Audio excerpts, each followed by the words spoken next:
Varicose veins కి సరైన చికిత్స కోసం సంప్రదించండి ఎవిస్ హాస్పిటల్. నమస్తే రమ్మగారు. నమస్తే జయ. రమ్మగారు, 2024కి టాటా చెప్పేసి బై బై చెప్పేసి 25కి వెల్కమ్ చెప్పేస్తున్నాం, స్వాగతం పలకబోతున్నాం మరి కొద్ది రోజుల్లో. 24 ఎలా ఉంది, మీ అనుభూతి ఏంటి? చాలా స్పీడ్ గా పరిగెత్తేసింది కదా, చాలా అదే. తొందరగా. అందరు ఇదే మాట అంటున్నారండి, ఎవరితో మాట్లాడినా 24 ఎందుకో స్పీడ్ గా అయిపోయినట్టే అనిపించింది జయ. అవును. అవే రోజులు, అవే నెలలు, అన్ని అవే అయినా కూడా మనకి అలాంటి ఫీలింగ్ అయితే వచ్చింది. అప్పుడే డిసెంబర్ వచ్చేసిందా అనిపించింది ఈసారి అయితే. డిసెంబర్ వచ్చేసింది, అప్పుడే 20 తారీఖుల్లోకి వచ్చేసాము. ఏముంది 10 రోజులు తిరిగేసరికల్లా 25 వచ్చేస్తుంది. అంటే ఇదివరకటికి ఇప్పటికి ఈ సంవత్సరము తీవ్రమైన అనారోగ్యాలు కాదు కానీ ఏమిటో అనారోగ్యాలే ఉన్నాయి జయ. ఎల్లెడలా నువ్వు ఎక్కడ చూడు అవును. ప్రతి వాళ్ళకి ఇదేమిటి చికెన్ గున్యా ఒకటి విపరీతంగా వచ్చింది. జలుబు ఎవరికైనా చేసిందంటే ఇంకా అది వదిలిపెట్టలే ఈ ఏడాది. దగ్గు వస్తుంటే నెలల తరబడి జీరగొంతులు గీరగొంతులు, రకరకాల కంఠస్వరాలు, ఆ తలనొప్పులు, ఈ మోకాళ్ళ నొప్పులు అవి వచ్చిన వాళ్ళు అసలు చికెన్ గున్యా వస్తే వదిలిపెట్టకుండా అలాగే ఉంది. కొంచెం ఆరోగ్య సమస్యలు బాగానే బాధించినాయి. అంటే ఇవి మరి తీవ్రమైనది ప్రాణాపాయ స్థితులు రాలా. ఇప్పుడు కోవిడ్ అని ఒక పేరు పెట్టకపోయినా ఎన్ని వైరస్లు వచ్చినాయో రమ్మగారు. వైరస్లో అంటే చాలు వామిటింగ్స్, మోషన్స్, ఎక్కడో తిన్నావు మర్నాడు వామిటింగ్స్, మోషన్స్. నువ్వు కూడా 2 సార్లు 3 సార్లు చూసావు. చాలా ఇబ్బంది పడ్డాను. ఎక్కడికి వెళ్ళినా మనం ఇలాంటి స్థితినే ఎదుర్కొన్నాం 24లో. సరే కొంచెము నిరుడి మీద ఈ ఏడాది ఏమైనా మరి కాస్త ప్రమాదాలు అలాంటివి ఒక రవ తగినాయేమో. అన్ని రాష్ట్రాల్లోనూ ప్రభుత్వాలు మారినాయి, కొన్ని చోట్ల అవే ఉన్నాయి. ఏదో అట్లా తాపీగా నడిచింది అనుకో.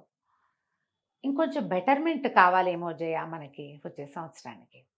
ఈ వైరస్లకి దొరికిపోకూడదు మనం. దొరికిపోకుండా ఉండాలంటే ఇమ్యూనిటీ పెరగాలి. ఇమ్యూనిటీ పెరగాలంటే ఏం చెయ్యాలి, ఎలాంటి ఆహారం తీసుకోవాలి, మనం ఏమి తినకుండా ఉండాలి. అసలు ఎక్కడికి వెళ్ళి ఏం తిన్నా ఏం తాగినా జబ్బున పడ్డాం. అవును. ఏ ఊరు వెళ్ళినా సరే జబ్బే మనకి. ప్లాస్టర్ వేసుకోవటం, మూతికి ప్లాస్టర్లు వేసుకుని జిప్పేసుకుని ఉండటమే మన సంగతి. కొంచెం హెల్దీగా ఉండటానికి కానీ ఒకటి ఉంది. కోవిడ్ తర్వాత మనకి ఫుడ్ ఇంటేక్ వాటిలలో మనం చాలా జాగ్రత్త పడ్డాం. ఇదివరకు అట్లాగా జనాల్ని కావలించుకోవటాలు అవి మానేసాము. ఎక్కడికైనా వెళ్తే మనం మంచినీళ్ళు మనమే క్యారీ చేయటం మొదలుపెట్టాం. నువ్వు బజార్ వెళ్ళినప్పుడు చూడు, సినిమా హాళ్లలో కూడా సొంత వాటర్ బాటిల్స్ క్యారీ చేసే వాళ్ళే ఎక్కువ కనపడతారు. అవును. తిండి కూడా ఇదివరకటి మీద జాగ్రత్తగా తింటున్నాం మనం. ఎక్కువ స్పైసెస్ వాడుకోవటం, ఈ కషాయాలు అలవాటైనాయి అందరికీ, గ్రీన్ టీలు అలవాట్లు వచ్చినాయి, కాఫీ టీ అలవాట్లు తగ్గించుకున్నాము, కొన్ని హెల్దీ హ్యాబిట్స్ వచ్చినాయి. ప్రతి సంవత్సరము మనం ఇది ఒకటి మాట్లాడుకుంటూనే ఉంటాం.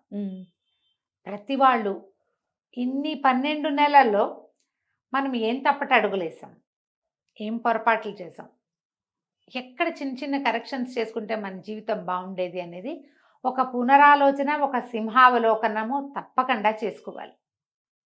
మనం ఎక్కడ పప్పులో కాలేసాం. ఇప్పుడు నీది నాకు తెలియదు, నాది నీకు తెలియదు కదా జయ, చెప్పుకుంటే కానీ ఎవడిది వాడికి, మన ముఖానికి మనకి అర్థం కావాలి, మనకు తెలుసు కదా. ఎవడి చెయ్యొద్దాం వాడికి తెలుసు.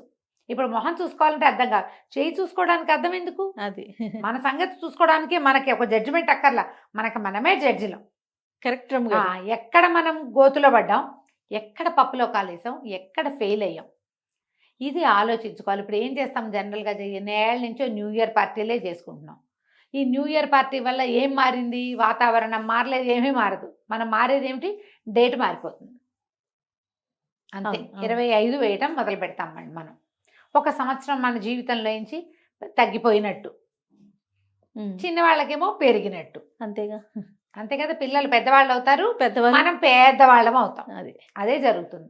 అయితే ఈ మార్పు లేదు, ఏం మార్పు లేదు, దీన్ని మనం చేసుకోకర్లేదు. ఉగాది పండగే మనం చేసుకోవాలి, న్యూ ఇయర్ రిజల్యూషన్స్ అవి ఇప్పుడు ఏం అక్కర్లేదు. ఇలాంటి భావజాలాలు చాలా మందిలో ఉన్నప్పటికీ నేను కూడా అలాగే అంటాను, ఇప్పుడు ఏం అవసరం లేదు. కాకపోతే ఈ డేట్ మారిన తర్వాత ఈ డేట్లతో పాటు మన ఫేట్ కూడా మనం మార్చుకోగలమేమో ఆలోచించుకోవాలి. దీనికి ప్రధానంగా ఏంటంటే నేను చెప్పిందే కదా, ముందే అనుకున్నాం. ఎక్కడెక్కడ పప్పులో కాలేసామో ఆ పప్పుని కరెక్ట్ చేసుకోండి. ఇప్పుడు మామూలుగా ఈ న్యూస్ పేపర్స్లో వాటిలలో చూస్తాం జయ, ఈనాడు వాటిలలో పేపర్లలో చూసేవాళ్ళు ఈ సంవత్సరం జరిగినవి అన్ని ఒకటి రాస్తూ ఉంటాడు లిస్టు. ఇన్ని ఇవి జరిగినాయి, ఇన్ని అవి జరిగినాయి, ఇన్ని అద్భుత వచ్చే సంఘటనలు సంవత్సరం ఇవి జరగకూడదు, కొన్ని కొన్ని కావాలి. కావాలి, అవి రాస్తారు. మనం ప్రతివాడు మన జీవితానికి ఇదనే ఆలోచించుకోవాలి. న్యూ ఇయర్ పార్టీ ఎక్కడ చేసుకుందాము, న్యూ ఇయర్లో ఏం చేద్దాము అనేది ఆలోచిస్తాం కదా. ఇప్పుడు ఏం చేసాము ఈ ఏడాదిలో, ఎక్కడ ఫెయిల్ అయ్యాము, దేనివల్ల సక్సెస్ అయ్యాము, ఎవరి హెల్ప్ తీసుకున్నాము, అలాంటివి ఆలోచించండి. వీళ్ళకి మనం ఏం చేయగలము, మన దేశానికి మనం ఏమైనా చేయగలమా, ఎక్కడైనా కనీసం ఒక మొక్క పెట్టినా దేశానికి మేలు చేసినట్టే మనం మరే కదా. అంత చిన్నదైనా అంతేగా. మన ఇంట్లోకి ఏ ప్లాస్టిక్ రద్దుని రానివ్వకుండా చేసినా మనం దేశానికి మేలు చేసినట్టే. పొరపాట్లు ఏమైనా చేసామో ఆలోచించుకుని ఏమేం చేసామో వాటిని కరెక్షన్ చేసుకోవాలేమో అని అనుకుంటాను. న్యూ ఇయర్ రిజల్యూషన్ నేను ఏటా ఏదో ఒకటి చెప్తూ ఉంటాను, పెట్టుకుంటాను. నేను కూడా పెడతా, ఇప్పుడే అనుకుంటాను వచ్చే సంవత్సరం మాత్రం ఈ పొరపాటు చేయకూడదు, ఇప్పుడు ఈ పని చేయాలి. ఈసారి ఇంకా ఏం ఆలోచించలేదు చేయాల ఇంకా దాని మీద గట్టిగా. కానీ నాకు ఖచ్చితంగా నేను ఒక రాసి పెట్టుకుంటా. అరే కొంచెం లేట్గా చేయాల్సిందా నేను ఈ టాపిక్. 24లో మీకు బాగా బాధించిన విషయం ఏమన్నా ఉందా రమ్మగారు? ఓవరాల్గా మీ పర్సనల్గా కావచ్చు, ఓవరాల్గా కావచ్చు. ఎందుకంటే సమాజంలో ఉన్నాము, నలుగురు మనల్ని చూస్తున్నారు, మన మాట వింటున్నారు కాబట్టి సొసైటీ పరంగా చెప్పండి, తర్వాత మీ పర్సనల్గా చెప్తారు. కానీ పర్సనల్ థింగ్స్ ఏవో చిన్న చిన్న ఇబ్బందులు జీవితంలో Common. తప్పవు కదా. పెద్దగా అంటే హట్ అయినవి తక్కువ ఉన్నాయి ఏవో, కానీ అదంత పెద్దగా చెప్పుకోదగినది ఏం కాదు. ఓకే ఇవి ప్రతి వాళ్ళకి ఉంటాయి కదా. ఓకే. ఓవరాల్ గా ఏంటంటే సమాజం అంత హెల్దీగా లేదు అనే అనిపించింది నాకు. సమాజం హెల్దీగా లేదు, జనం ఇబ్బంది పడుతున్నారు, కొన్ని పద్ధతులు మార్చుకోవాలి. ఈ సంవత్సరం ఇంకా వేలం వెర్రి పెరిగిందేమోనని అనిపించింది. మనం ఇతరులను విమర్శించడాలు అవి చాలా ఎక్కువైపోయినాయి ప్రతి వాళ్ళకి కూడా. ప్రతి వాళ్ళని లెగ్ పుల్లింగు. మనం ప్రమాదకర స్థితుల నుంచి బయటపడ్డాం. మనం ఉన్న ప్రమాదకర స్థితి అప్పుడు బతుకుంటే చాలరా భగవంతుడా అనిపించింది నిరుడు ముందరేడు. ఈ సంవత్సరం మన దారిని మనం విశృంఖలంగా అయ్యి ఎవరో ఒకళ్ళని ఎంతసేపు లెగ్ పుల్లింగ్ చేయటం, ఎవరైనా ఓ చోట కనపడంగానే వాళ్ళ మీద వ్యతిరేకంగా మాట్లాడేసేయటము. ఈ ఏడాది 24లో చాలా ఎక్కువ ట్రోల్స్ అవి ఎక్కువ ఉన్నాయి. అసలు ఎట్లా అంటే మీడియాలో ఉండి మనం ఈ మాట మాట్లాడకూడదేమో నాకు తెలియదు, కానీ పర్సనల్ గా కూడా పెద్దగా వెళ్ళిపోయి ఎవరిని చూసి మాట్లాడేసి ఎవరిని ఎక్కడ వదిలిపెట్టలేదు, తోచింది తోచినట్టు మాట్లాడేసి ట్రోల్ చేసేయటం.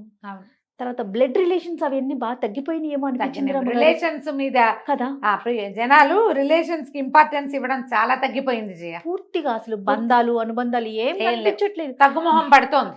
నేను నేను నేను నా పిల్లలు, నేను నా పిల్లలు. మరి ఆ పిల్లలకి రేపొద్దున మన మీద ఉంటుందో ఉండదో తెలియదు. అది ఎలాగూ లేదు కదరా, ఉండదమ్మా. అది నేనైతే అది గమనించానండి. చెయ్యందే మనం మొదటి రోజు నుంచి ఒకటే వాక్యం అంది, నువ్వు చెయ్యని ఏది నువ్వు ఎక్స్పెక్ట్ చేయలేవు, అది జరగదు, అసలు అది జరగదు. ఈ ఏడాది ఎప్పటికంటే కూడా ఎక్కువ మనకి ట్రోల్స్. మనం కూడా ఈ వేరే దేశాల్లో ఉన్న వాళ్ళలాగా పేపర్ల వాళ్ళు, టీవీల వాళ్ళు, మనము అందరూ ఒకళ్ళ వెనకాల పడ్డం, వాళ్ళ జీవితాన్ని తీసుకొచ్చి రోడ్డు మీద పెట్టి అందరితోటి నానా మాటలు అనిపించటము, అక్కర్లేని మాటలు. వాడు ఎవడో పెళ్లి చేసుకున్నారో చేసుకోలేదో, ఉన్నారో పోయారో, అసలు ఒకళ్ళకి ఎవ్వరికీ పర్సనల్ స్పేస్ ఉండనివ్వకుండా చేస్తున్నాము ఇప్పుడు మనం. అంతెందుకు దూరిపోతున్నామో తెలియదు. ఈ పద్ధతులు కొంచెం మార్చుకోవాలేమో అని అనిపిస్తుంది. ఓవరాల్గా నేనైతే అదే ఫీల్ అవుతున్నా. ఎందుకు వీళ్ళని ఇంత చేయాలి, ఇట్లా వదిలేయచ్చు కదా. ఎవరికి వాడి సొంత జీవితం, వాడిని జీవించనివ్వచ్చుగా. ఏమిటో మనకే కావాలి అన్నీ. పోనీ నీ సొంతదేమైనా బాగుందంటే నువ్వు పెద్ద గురువింద గింజవి. ప్రతిదీ గురువింద గింజే కదమ్మా, ప్రతి జీవి గురువింద గింజే. నీ వెనకాల ఎంతో నలుపు ఉంటుంది. అవతల వాడి నలుపుని ఎంతసేపు ఎక్కడ వేరే వాళ్ళని బ్లేమ్ చేసేయటమే, అంతే టోటల్ గా. కొద్దిగా అది తగ్గించుకుంటే బాగుంటుంది. ఇప్పుడు మనం జనరల్గా న్యూ ఇయర్ రిజల్యూషను లేదా జీవితానికి సంబంధించి ఒక నిర్ణయం తీసుకునేటప్పుడు నాకు అది కావాలి, నేను అలా అవ్వాలి, ఇవి ఆలోచిస్తాం. నువ్వేం చేయాలి దానికి మనం బేసిక్ ఏం తెలుసా, దీనికి నీకు ఒకటి కావాలి, నువ్వు ఒకటి చెయ్యాలి అంటే నువ్వు ఒకటి మానేయాలి అనేది ఒకటి ఉంటుంది. ఒకటి ఇవ్వాలి, ఒకటి మానేయాలి. నువ్వు ఏమి ఇస్తావు ప్రపంచానికి? నీ సాత్విక ప్రవర్తన ఇవ్వు, నీకు అద్భుతమైన పాజిటివిటీ దొరుకుతుంది. నీ మౌనాన్ని ఇవ్వు, ప్రపంచం నిన్ను స్వాగతిస్తుంది. నువ్వు మౌనాన్ని ఇవ్వ, నీ నోటికొచ్చినట్టు మాట్లాడతావు. నిన్ను నోరు మూయించడానికి ఎంతమంది సిద్ధమవుతారు రేపొద్దున కదా. ఇదే ధోరణి, మనం ఈ ఆలోచన ధోరణి మార్చుకుంటే భవిష్యత్తు ఎప్పుడు బాగుంటుంది. న్యూ ఇయర్ రిజల్యూషన్ అంటే నీకేం కావాలి, నేను అది చెయ్యాలి, అక్కడికి వెళ్ళాలి, ఇది చూడాలి, నేను సంపాదించాలి తో పాటు వీటన్నిటితో పాటు నేను ఎక్కడ తగ్గాలి, ఏది తగ్గించుకోవాలి, ఏది మానేయాలి, ఏ రకమైన ధోరణిని నేను అలవర్చుకోవాలి. ఏదైనా సాధించాలంటే మనకు ఒక రకమైన లివింగ్ స్టైల్ కావాలి కదా. మరి ఇలా ఆలోచించండి. కాదు ఒక రమ్మగారు. నలుగురు కూర్చుని మాట్లాడుకుంటారు. న్యూ ఇయర్ రిజల్యూషన్ ఏంటంటే కనీసం ఒక్కళ్ళైనా ఇలాంటి మాటలు చెప్పండి. కాదు రమ్మగారు, మనం ప్రపంచ దేశాలను చూసాం. యుద్ధాలు యుద్ధాలు చేసుకొని ఎన్ని ప్రాణాలు పోయినాయి దేవుడి దయ వల్ల. మన మన దగ్గర ఏం లేవు. మనం భారతదేశంలో పుట్టడం నిజంగా అదృష్టం. గర్వకారణం అనుకోవాలి, మనం అదృష్టవంతులు అనుకోవాలి. అవును. అలాంటి పరిస్థితి లేదు. మీరు అన్నట్లుగా బతుకు జీవుడా, నేను బతుకుంటే చాలు అని దండం పెట్టుకున్న సిచ్యువేషన్ నుంచి హ్యాపీగా మళ్ళీ నార్మల్ లైఫ్ లోకి అందరం వచ్చేసాం. దానికి దండం పెట్టుకోవాలి. ఈ నెగిటివిటీని పెంచి పోషించుకోకుండా ఉంటే బాగుంటుంది కదా. బాగుంటుంది కదా. అంతర్యుద్ధాలకి దారి తీసే రకంగా చేసుకోకండి. ఈ అంతర్యుద్ధం దేశాల మధ్య, దేశాలు పెద్ద పెద్ద సమాజాల్లో కాదు, చిన్న చిన్న ఫ్యామిలీ సమాజాల్లో కూడా అంతర్యుద్ధాలే. ఈ ధోరణి తగ్గించుకోండి. సెల్ఫిష్నెస్ని కొద్దిగా మార్చుకోవాలి. ఇది ఇవాళ కాదే, ఏనాడో చెప్పారు, సొంత లాభం కొంత మానుకు పొరుగు వాడికి తోడుపడబోయ్ అన్నారు. పక్కింటి వాడికి వద్దు, కనీసం మన ఇంట్లో వాడికి తోడుపడండి. కొంచెం మన బిహేవియర్లో కరెక్షన్స్ ఏమైనా ఉన్నాయా, ఈ సంవత్సరంలో మనం చేసిన పొరపాట్లు, మన వల్ల అయిన గొడవలు, మన వల్ల అయిన తప్పిదాలు, ఏ ప్రాబ్లంకి మనమే కాజ్ అయ్యాము అనేది ఎవరికి వాళ్ళు ఆలోచించుకొని చిన్న చిన్న కరెక్షన్స్ చేసుకోండి. ఎప్పుడు ఇతరులని నిందించేటప్పుడు, మనం ఏంటి అనేది ఇతరులని కరెక్ట్ చేసేటప్పుడు, ఇతరులని నువ్వు ఇది అని వేలెత్తి చూపించేటప్పుడు మనమేమిటి అనేది ముందు ఒక్కసారి మనం ఆలోచించుకోవాలి. ప్రతి సంవత్సరము చివరి భాగంలోకి వచ్చాం, మళ్ళీ ముందుకెళ్తాం. కొత్త భాగం, కొత్త ఫ్రెష్ ఫీలింగ్లోకి వెళ్తాం కదా. ఆ ఫ్రెష్ ఫీలింగ్కి ముందు మనం ఎదుర్కొన్న బెటర్ ఎక్స్పీరియన్సెస్, మన వల్ల ప్రపంచానికి ఎదురైన బెటర్ థింగ్స్, వాటిని సరి చేసుకుని ముందు రోజులు మరింత బాగుండాలి. సమాజం అంతా బాగుండాలి. ఆ మంచి సమాజంలో మనం ఉండాలి, మనం కూడా బాగుండాలి. సమాజం బాగుండటానికి మనం ఏం చేయాలి అనేది ఒక చిన్న ఆలోచన. నలుగురు కలిసి కూర్చున్నప్పుడు మాట్లాడుకున్నా మనం కరెక్ట్ చేసుకుంటాం కదా. ఇది నువ్వు సమాధానం చెప్పక్కర్లే, నేను లాస్ట్ ఇయర్ చేశాను అని నువ్వు ఘోషణగా ఎవరికీ చెప్పద్దు. నీ లోపల నువ్వు సరి చేసుకో. అద్దం చూసి మొహం దిద్దుకోండి చక్కగా, అంతే. ఇప్పుడు మనం నెక్స్ట్ ఇయర్, ఈ ఏడాది చేసిన చెడువే తప్పో పొరపాటో వచ్చే సంవత్సరం చేయలేదనుకోండి, ఆటోమేటిక్గా ఈ గాయాలు తగ్గిపోతాయి. ఎవరికైనా సారీ చెప్పదలుచుకుంటే చెప్పేయండి, నా వల్ల ఈ పొరపాటు అయింది, ఈ బ్యాడ్ థింగ్ దీంతో సరిపెట్టేద్దాం, వచ్చే సంవత్సరం బాగా చేసుకుందాం, మనం కలిసి ఉందాం, సరిగ్గా ఉందాం. ఆ సారీ చెప్పడానికి మనమే ముందుండాలి. ప్రతివాడు నేనే ముందు అని అనుకుంటే మొత్తం సమస్యలన్నీ తీరిపోతాయి. న్యూ ఇయర్ రిజల్యూషన్ అంటే కొనుక్కోవాల్సింది, కట్టుకోవాల్సింది, చేయవలసిందే కాదు. రకరకాల దుస్సంఘటనలు, మృగాల్లాగా అయిపోవటం మనుషులు. అవునండి. మనకెంత బతుకు కావాలో ప్రతివాడికి అదే బతికే అవకాశం కావాలి కదా. ఇక పెద్ద పెద్ద చదువులు చదువుకున్న వాళ్ళు, సమాజానికి ఉపయోగపడాల్సిన వాళ్ళు, అలాంటి ఇంగితం కూడా లేకుండా ప్రాణాలు కూడా తీసేస్తున్నారు కదా. ప్రాణాలు తీసేయటము, ఆడపిల్లల విషయంలో దుర్మార్గమైన ప్రవర్తన. అవునండి, అవును. అసలు ఒక్కొక్కటి తలుచుకుని ఏదైనా పేపర్ చూస్తే బాబోయ్ రేపేం చూడాల్సి వస్తుందో దేవుడా అనిపించేలాంటి సిచ్యువేషన్స్. కొంచెం అవి తగ్గాలేమో జయ. ఎట్లా మనుషులకి నేనే కాదు నాలాగా పక్క వాళ్ళు కూడా బతికే అవకాశం ఉండాలి అని ఎందుకు అనుకోవట్లేదండి. రోజు రోజుకి అలాగే వెళ్తోంది సమాజం. ముందుకెళ్తాం అంటే ఎలా ముందుకెళ్తుంది? మనం టెక్నాలజీ ముందుకెళ్తుంది. ప్రపంచంలో ఎక్కడున్న వాడితోటైనా మాట్లాడుతాం. ఎవరికైనా ₹1 పంపాలంటే ప్రపంచంలో ఎక్కడున్నా ₹1 1 నిమిషంలో పంపించేయగలుగుతున్నాం. దీంతో పాటు చంపేయగలుగుతున్నాను జయ. అవును, అవును. చంపేస్తున్నాము, నాశనం చేసేస్తాము, బతికే అవకాశం లేకుండా చేసేయటము పరమ క్రూరమైంది. మృగాల్లాగా అయిపోవడం. మనిషి అన్న, మనిషి ప్రాణం అన్న, ముఖ్యంగా ఆడపిల్లల ప్రాణం అంటే లేదు. పురుగును చూసినట్టు చూసి నలిపి పడేస్తున్నారు. దాన్ని నేలకేసి రాసేయటమే. సమాజం ఎలా, వీళ్ళు సమాజంలో మామూలు మనుషుల్లాగా ఎలా తిరగలుగుతున్నారో ఏమో. వీటికి శిక్షలు లేవేమో జయ. ఇంకొంచెం శిక్షాస్మృతి గట్టిగా ఉండాలేమో. ఇది పదే అనుకుంటామండి. వెంటనే ఇలా ఏదైనా ఒక దుస్సంఘటన అనగానే చంపేయాలి వాడు అని తెలిసి కొంచెం స్పీడప్ చేయాలి. ఇప్పుడు కఠినమైన శిక్షలు కఠినంగా ఉంటే కొంచెం ఇలాంటి దుస్సంఘటనలు జరగకుండా ఉంటాయేమో అనిపిస్తుంది. ఏదో అది జరిగినప్పుడు ఒక 4 రోజులు అమ్మ అని అందరం మాట్లాడే తర్వాత క్యాండిల్ ర్యాలీలు చేయటం అయిపోతుంది.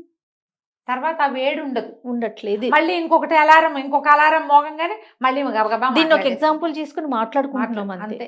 ఆ కేసు, ఈ కేసు అని ఆ కేసుల గురించి మాట్లాడుకోవటమే ఉంటుంది కానీ చెయ్యకుండా ఉండే స్థితి రావటం లేదు. ఏమో ఇవి ఇలాంటివి, ఈ అన్నదమ్ములు లేరు, అక్క చెల్లెళ్ళు లేరు, వీళ్ళ కొట్లాటలు, ఇదంతా ప్రపంచానికి తెలిసిపోతూ ఉండటము, డబ్బు. అవును. చటుక్కుని ఏదైనా చిన్నది వస్తే క్షణం చాలు మన జీవితాలు ఆఫ్ అయిపోవటానికి. అవును. ఎందుకు దేనికోసం తాపత్రయపడుతున్నామో తెలియకుండా అయిపోతుంది.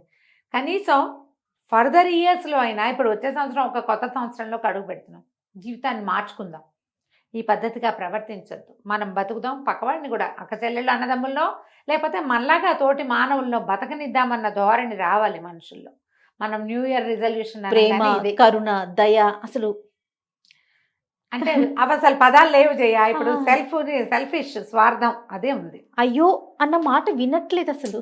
అంటే ఎవరికైనా వస్తే అయ్యోళ్ళు ఉంటాయి జయ, నీకు ఆ. అర్థం అవుతుందా నేనేం చెప్తున్నాను? మనం ఫేస్బుక్లోనో పేపర్లో చూస్తాం, అయ్యో పాపం అనుకుంటాం.